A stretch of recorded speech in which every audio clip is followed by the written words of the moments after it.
Okay, we're going to be talking about a fire lay today. What I'm going to tell you is what I do with a fire lay. I don't always use one, but when I do, this is how I would do it based on what I've experienced. This is an extra score here. This is a dead pine tree, and I'm just grabbing little tiny pieces, and they have these pine cones all over them. If you didn't have the pine cones, you just grab something dead with little twigs like this. Pine cones is just an extra score. See, and then we're going to come through. There's a lot of little patches of dead pine needles. We're going to grab ourselves a good handful of that too. If you remember this, we got some clematis bark here. Okay, we're going to grab ourselves a good handful of this. It's wrapped around this grapevine here, but we just want this papery clematis bark. Okay guys, like I was saying, I'm going to show you guys a way I do the fire lay. The last thing I grabbed here is just this hunk of tulip poplar I found on the ground. And I just want a piece like that big right there for what I'm going to do.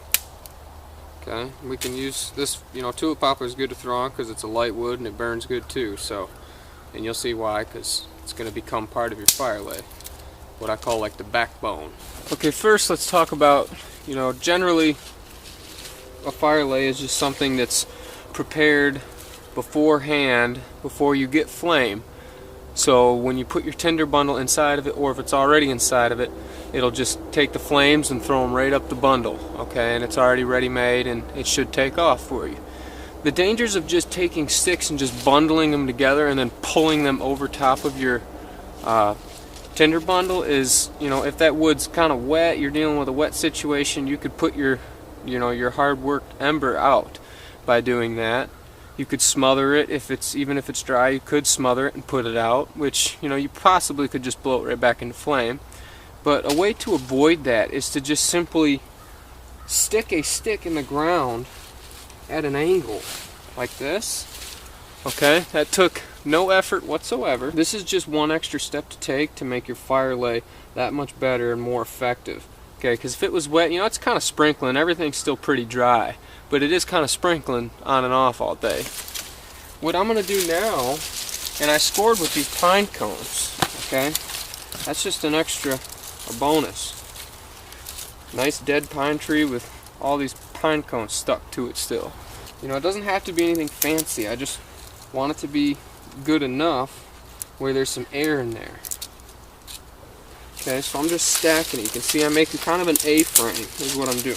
And I can adjust my stick. It doesn't need to be up super high. On the back here we can just pile a few things. Just kind of stick some stuff in the back to build that up. And then we'll start sticking pieces in here like this. You don't have to make them fancy. Just take the whole thing and stick it right on, just like that.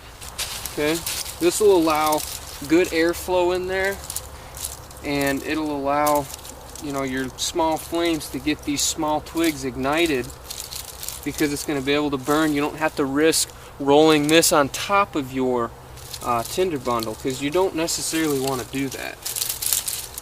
Like I said, you could put it out by doing that. This is just a simple spine. I just call it the backbone of a fire lay, and you just need a good enough amount to build it up. And then I could take these little pieces of grass, shove them down in there. Like I said, it's just to help extend your flame.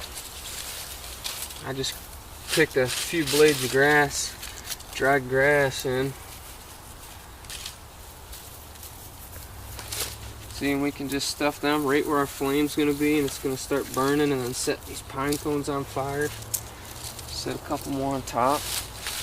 Okay, and if you see down in here, now I have a little bit of a cave where I can put my actual tinder bundle. I can either bring it in there after I get flame, but even better yet, I can set it in there and strike it while it's inside the fire lay. Now what I want to do now is I got this tulip poplar bark, and I'm just going to kind of macerate this a little bit. I'm not going to use this to strike with. I'm going to use my clematis bark to strike. This is just going to go in there, and I'm going to kind of mess this up over top of my fire lay like this. Okay, it's all about just mixing and matching and adding things. If you're going to do it, you might as well go all out. Make sure you get fire.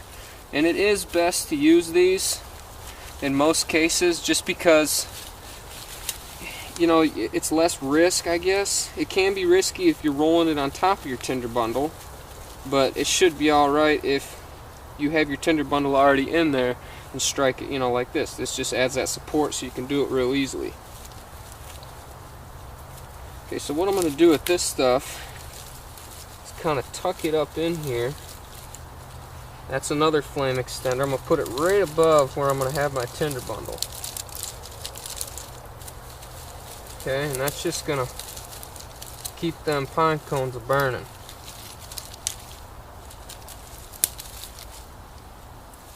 Now, you've seen me make fire a lot without a fire lay, and that's because a lot of the times I don't use one. I don't always make a fire lay.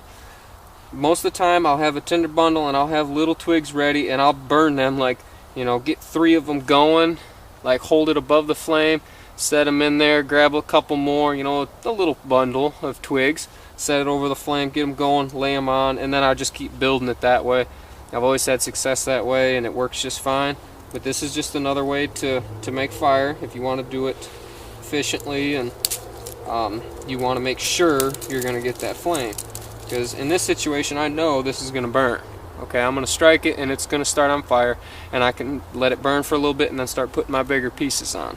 And now the next step I want to do is take my clematis bark. You can see all that tulip poplar just hanging right above where this is going to be. Okay, I want to macerate this stuff, fluff it up real good. Okay.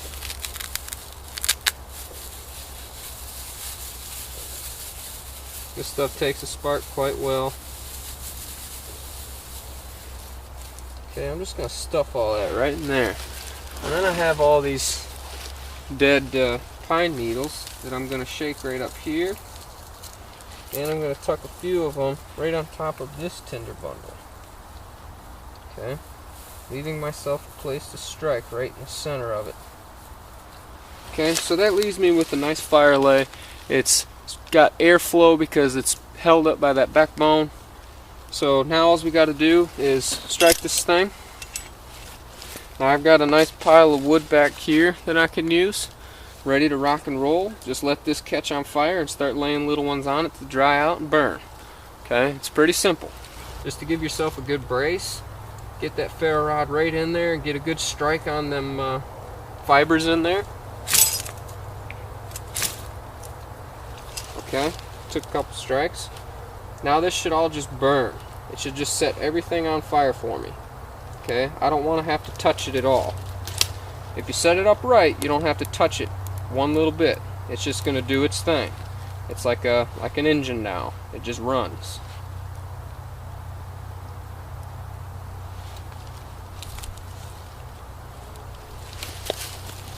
We'll just let this thing burn, and then we'll add.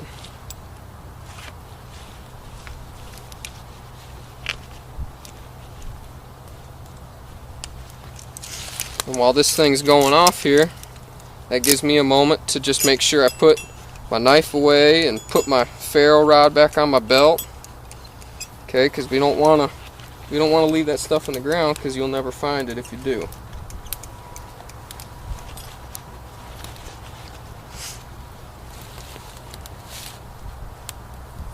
See how nicely that's just burning backwards? It's just taking all this and just burning it all right back. That is exactly what we wanted.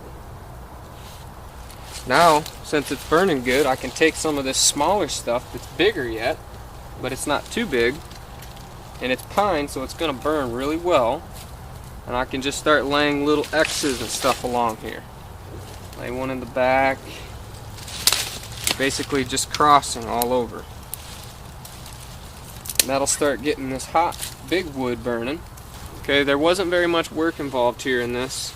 It's a pretty effective way to do this. You can see how well this works because it leaves that air able to flow in that cave. Because right now all that tinder's gone, and this is still burning up because that air is coming in and sucking that up. So it's going to get my fire going quick, and it's going to get it going hot. So if I need a hot fire where I'm cold and need to warm up right now, this is an excellent way to do that and to have a really hot fire. It gives you the ability to start adding bigger logs like this right off the bat, so you know you're going to have sustainable fire.